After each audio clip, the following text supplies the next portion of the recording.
प्यारे बच्चों, नमस्कार, नमो नमस्तुते। आज के जो पाठ्यक्रम पढ़ाने से पूर्व आपको विदित कर दूं कि अभी जो आप लोगों का जो त्रैमासिक परीक्षा होने वाली है, संभवतः 1 सितंबर से प्रारंभ हो जाएगी। कुछ दिन में टाइम टेबल भी मिल जाएगी और इसको अच्छी तरह से देखना है, सुनना है।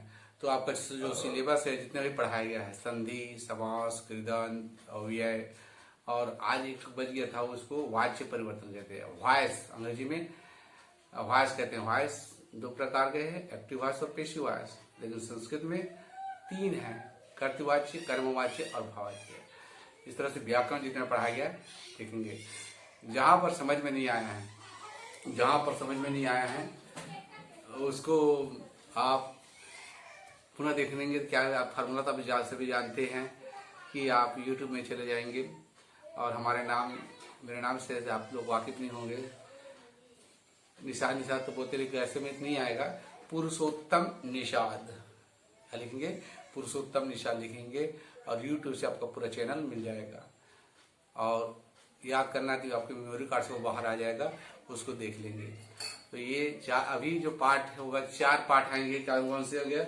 ये अभ्यर्थना पाठ धनेश सर ने पढ़ा दिए हैं, उसको देख लेंगे, उसके वीडियो में है। अभ्यर्थनम पाठ है क्रिया कारक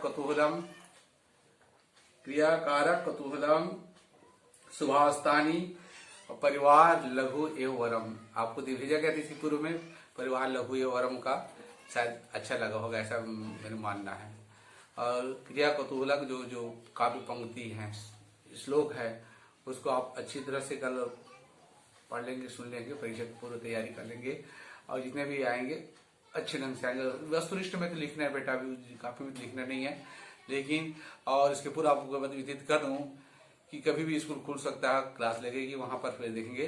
तो आपका कॉपी कंप्लीट होना चाहिए, जितना भी पढ़ाया गया है, समझाया गया है, और आपको कॉपी में नोट करते जाना है बेटा। मैं कहीं शिकायत नहीं सुनना चाहूंगा, इतने मेहनत कर रहे हैं तो आपकी ओर से भी कुछ मेहनत दिखना चाहिए। ऐसा उम्मीद करूं, संभवतः तैयार रहेंगे। चलते हैं आज हम पाठ्यक्रम में वाच्य। अंग्रेजी में देखे होंगे एक्टिव वॉइस और पेसिव वॉइस कहते हैं, कर्तवाच्य और कर्मवाच्य। कर्तवाच्य में सब्जेक्ट को ऑब्जेक्ट, ऑब्जेक्ट को सब्जेक्ट और वर्ब का थर्ड रूप, ऐसा मैंने सुना था, पढ़े थे हमारे गुरु जी, पढ़ाए थे, याद है कुछ हल्का सा। उसी प्रकार से कर्तवाच्य है और कर्मवाच्य है। तो बदलना है, कैसे बदलेंगे? इसको 4 नियम हैं। सबसे पहली बात, आपको इसको याद करना तभी बनेगा संभव है जब अस्मत् का कम से कम 3 लाइन तृतीया तक का आपको याद करेंगे। अहम, अवाम, वयम, माम, मा, अवाम, नौ, अस्मान्नः, मया, अवाभ्यम, अस्माभिः। युष्मत् कभी त्वम, युवाम, युवम, त्वम, त्वा, युवाम, नौ, युष्मान्नः, त्वया, युवाभ्यम, युष्माभिः। एतत् का देखेंगे सह तौ ते, पुल्लिंग के लिए सह तौ ते, तम तौ तान, तेन ताभ्यम तै। स्त्रीलिंग हो गया तो सा ते ताह, ताम ते तान, तया ताभ्यम ताभि। इस तरह से आपको याद करना होगा। तो कर्तवाच्य से कर्मवाच्य में बदलने के 4 नियम है। कितने नियम है? 4 नियम।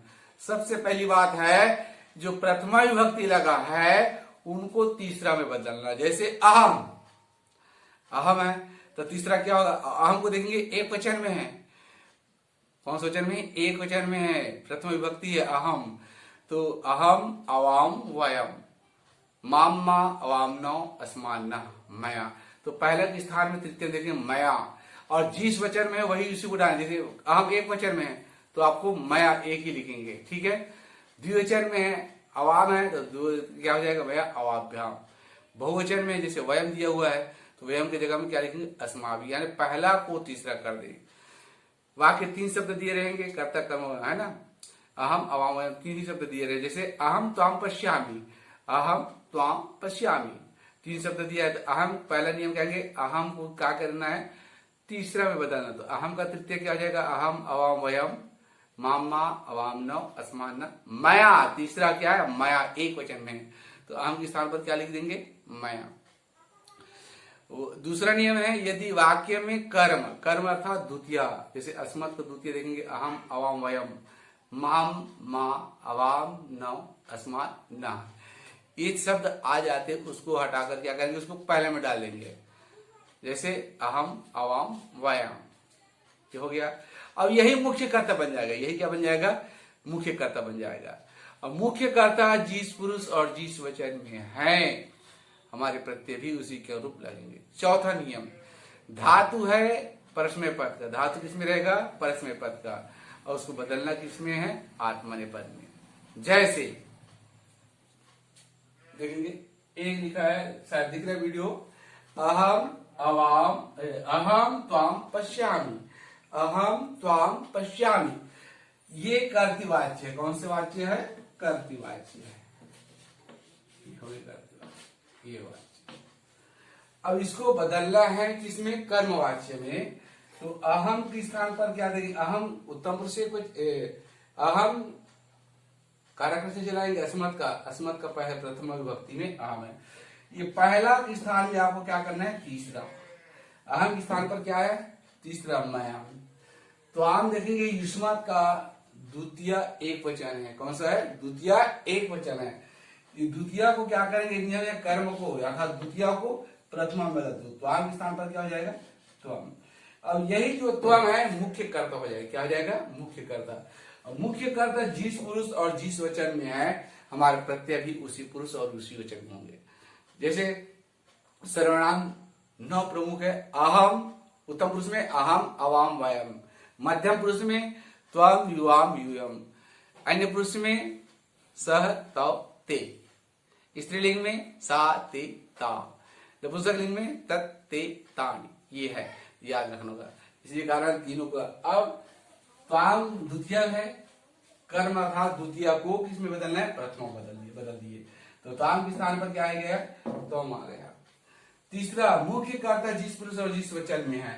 अब ये जो क्या, यही त्वम क्या हो जाएगा, मुख्य कर्ता होगा। मुख्य कर्ता जिस पुरुष और जिस वचन में है। त्वम किसमें है, मध्यम पुरुष एक वचन है। तो मध्यम पुरुष में देखेंगे अहम, अवाम, वयम, त्वम। त्वम के साथ क्या जुड़ते हैं, सी। और चौथा नियम में देखेंगे कि इसमें जो धातु है वो परस्मय पद का है। जैसे दृश्य देख सकते भाई, देखना है, ये परस्मय पद का है, लेकिन रूप चलाएंगे तो आत्मनेपद में। तो लट लकार, अहम देखेंगे लट लकार में है, तो लट लकार का आत्मनेपद में देखेंगे ए आवहे आमहे, से एथे द्वे, ते एते अन्ते। ए आवहे आमहे, से एथे द्वे, ते एते अन्ते। ध्यान दिया है, समझ में आ गया होगा। अब देखेंगे त्वम मध्यम पुरुष में है। मध्यम पुरुष का आत्मनेपद देखते हैं तो ए आवहे आमहे, से क्या जोड़ेंगे, से बस जोड़ेंगे। तो पश्यामि लिखा हुआ है, ये जो पश्य है, पश्य की जगह में हम दृश्य भी लिख सकते हैं। क्या लिख सकते हैं, दृश्य। तो दृश्य में से जोड़ दे, क्यों, ए आवहे आमहे, से एथे द्वे, ते एथे अन्ते। बस ध्यान देंगे, परीक्षा में पूछे जाएंगे वाच्य पहचानो। 2 प्रकार से प्रश्न पूछे जाते हैं, एक वाच्य पहचानना है और दूसरा बदलना है। बदलने के नियम आपको बताया गया है, और पहचान के लिए आपको देखना है कि जो मुख्य कर्ता है, यदि प्रथम विभक्ति में है बेटा, उसमें आंख बंद करके आप लिख सकते हैं कर्तृवाच्य है। तो प्रथम विभक्ति में क्या क्या दिया रहेगा, अहम दिया रहेगा, सह दिया रहेगा और त्वम दिया रहेगा। ये प्रथम विभक्ति है ना।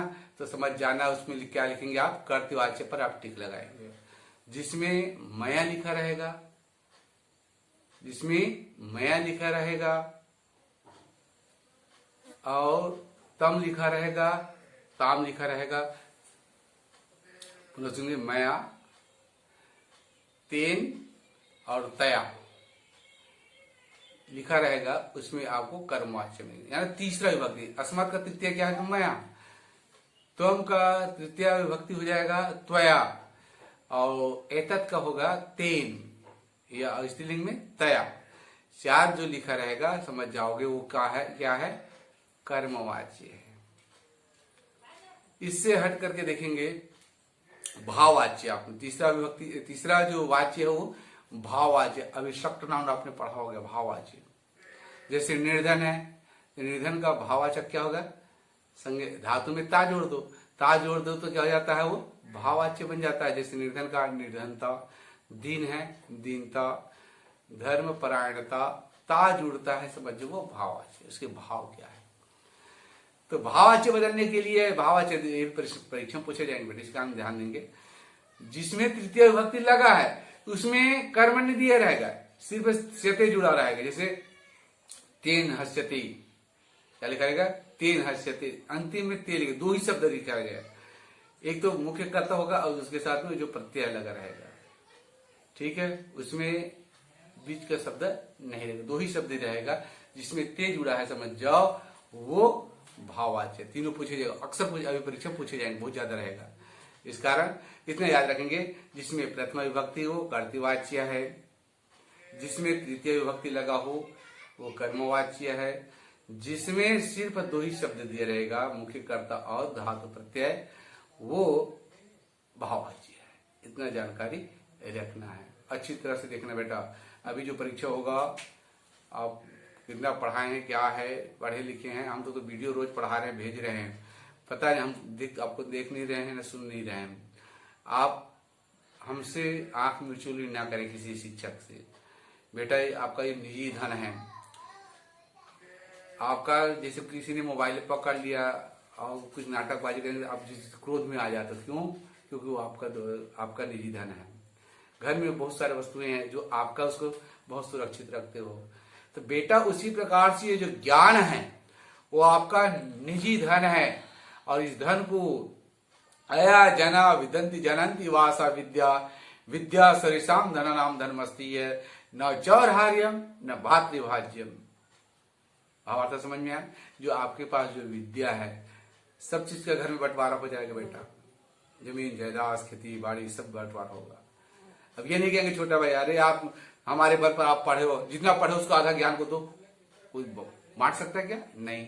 अब चोर है, हमारे पास जो धन है घर में रहेगा, लोटा थाली बटकी जो उसको चुरा कर ले जाएगा, लेकिन ज्ञान को चोरी कर सकता है क्या? नहीं। न चोर हारियम, न चोर चोरी कर सकता है। अब ये जो हमारे पास जो ज्ञान है, क्या मुख्यमंत्री हड़प कर लेंगे क्या? छीन लेंगे क्या? नहीं। इसी प्रकार से ये आपका व्यक्तिगत धन है और इसको सहज कर रखना है और अच्छी तरह से, क्योंकि ये काम करता है बेटा। इस तरह से आपको अच्छी तरह से ध्यान देंगे, हमसे आंख में चुली न करें, ईमानदारी के साथ आप पूरी वीडियो को देखा करें। मेरा ही नहीं, सभी शिक्षकों का हम लोग काफी उम्मीद लगाए बेटा। हम न तो हमको, आप लोग तो हमको वीडियो के माध्यम से देख रहे हैं, लेकिन हम आपको देख नहीं पाएंगे। अब कब देखेंगे? जब आपका परिणाम आएगा, उस समय तो आप अच्छी तरह से तैयारी करेंगे। इसी के साथ आज के पाठ्यक्रम को यहीं पर विराम दिया जाता है और शुभ समाचार के साथ अच्छी तरह से तैयारी करेंगे। संभवतः ये जब जिस दिन वीडियो देखो वो उसके बाद विराम लग जाएगा और आप अपनी वीडियो को देखेंगे। और मेरे वीडियो को देखने के लिए आप YouTube में चले जाएंगे और पुरुषोत्तम निषाद लिख लेंगे, उसके बाद से वहां से जितना भी वीडियो भेजा गया है वो बाहर आ जाएगा और उसको देख लेंगे। इसी के साथ जय हिंद।